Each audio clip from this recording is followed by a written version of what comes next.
Okay. Hello, എന്റെ കൂടെ കുഞ്ഞു കൂട്ടുകാർക്ക് ഇന്ന് കഥ പറയാൻ വന്നിരിക്കുന്നതാരാ? കുഞ്ഞമ്മണിയും അണ്ണച്ചേട്ടൻ ക്യാമറയുടെ പുറകിലും. നമ്മൾ ഇന്ന് ഏത് കഥയാ വായിക്കാൻ പോകുന്നമ്മണി? Monkey puzzle. Axel Scheffler, Julia ഡൊണാൾഡ്സിന്റെ കൂടെ എഴുതിയ മങ്കി പസിൽ. ഒരു കുഞ്ഞു മങ്കിയെ കാട്ടിനുള്ളിൽ ഒറ്റപ്പെട്ടു പോയ കഥയാണേ. അപ്പൊ കുഞ്ഞു മങ്കി കാട്ടിനുള്ളിൽ ഒറ്റപ്പെട്ടു പോയപ്പോ എന്ത് പറഞ്ഞു? അയ്യോ, എന്റെ അമ്മയെ കാണാനില്ല എന്ന് പറഞ്ഞ് കരഞ്ഞു.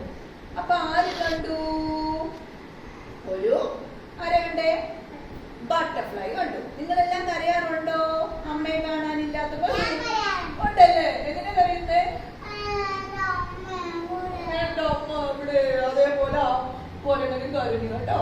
അപ്പൊ ബട്ടർഫ്ലൈ പറഞ്ഞ്, കരയേണ്ട കുട്ടാ, ഞാൻ നിന്റെ അമ്മയെ കണ്ടുപിടിക്കാൻ സഹായിക്കാം എന്ന് പറഞ്ഞു. അർണച്ചേട്ടന് കരയാറുണ്ടേ. അപ്പൊ ആരെങ്കിലും ഇതേപോലെ സഹായിക്കാറുണ്ട് കേട്ടോ. അപ്പൊ ബട്ടർഫ്ലൈ പറഞ്ഞു, നിന്റെ അമ്മ എങ്ങനെയാ കാണാനിരിക്കുന്നത് എന്ന് ചോദിച്ചു. അപ്പൊ പറഞ്ഞു, നിന്നേക്കാൾ വലുതാ എന്റെ അമ്മ എന്ന് പറഞ്ഞു. ശരി, ഇതേണ്ട് നിന്റെ അമ്മ എന്ന് പറഞ്ഞു. ആരെ കാണിച്ചു കൊടുത്തു?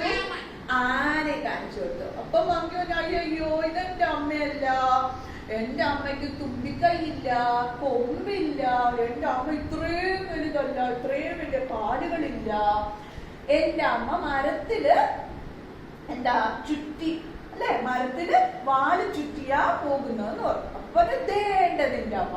അപ്പൊ പറഞ്ഞു, അയ്യോ, ഇതൊരു പാമ്പല്ലേ, എന്റെ അമ്മയല്ല എന്ന് പറഞ്ഞു. എന്നിട്ട് പറഞ്ഞു, എന്റെ അമ്മയ്ക്ക് കാലുകളുണ്ട്, എന്റെ അമ്മ എന്ന് പറഞ്ഞ് ഇങ്ങനെ എഴിഞ്ഞെഴിഞ്ഞല്ല പോകുന്നത്, എന്റെ അമ്മ മുട്ടയ്ക്ക് ചുറ്റും വാല് ചുറ്റത്തില്ല, കാലുള്ളതാ എന്റെ അമ്മ എന്ന് പറഞ്ഞു. അപ്പൊ പറഞ്ഞു ബട്ടർഫ്ലൈ പറഞ്ഞു, ഓ ആണോ, കാലുള്ളതാണോ നിന്റെ അമ്മ?